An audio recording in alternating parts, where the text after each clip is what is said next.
தற்போது ஒரு முக்கிய செய்தி. சட்டமன்ற தேர்தலை முன்னிட்டு புதுச்சேரியில் என்டிஏ கூட்டணி தொகுதி பங்கீடு நிறைவு பெற்றுள்ளது. தகவல்களை எமது செய்தியாளர் ஜெயக்குமாரிடம் கேட்கலாம். வணக்கம் ஜெயக்குமார், கூடுதல் விவரங்களை சொல்லுங்க.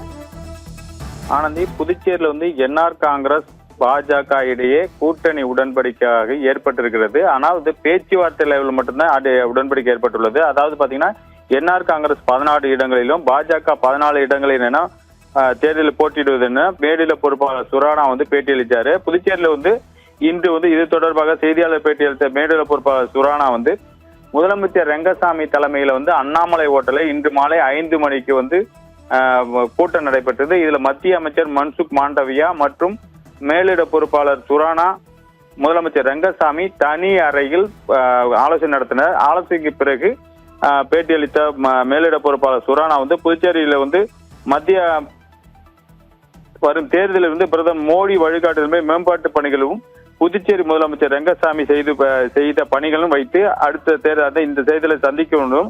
என்ஆர் காங்கிரஸ் கடந்த தேர்தலில் 16 இடங்களில் போட்டியிட்டனர். பாஜக தரப்பு ஒதுக்கப்பட்ட 14 இடங்களில் கூட்டணி கட்சிகளும் சேர்த்து போட்டியிடும் என்றும் கடந்த தேர்தலில் இருந்த இதே நடைமுறையே இந்த கூட்டணியிலும் அதாவது இந்த தேர்தலில் தொடரும் எனும் யார் எந்தெந்த தொகுதிகள் போட்டியிடுவார் என்பது ஓரிரு நாட்கள் இறுதி செய்யப்படும் என்று கூறினார்.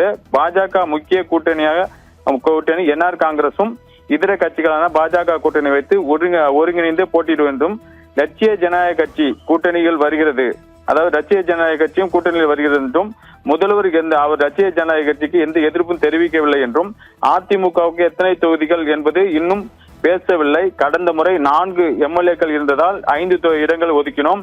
இந்த முறை பேசி முடிவு எடுப்போம் என்று சுரானா கூறினாரு. ஆனந்தி.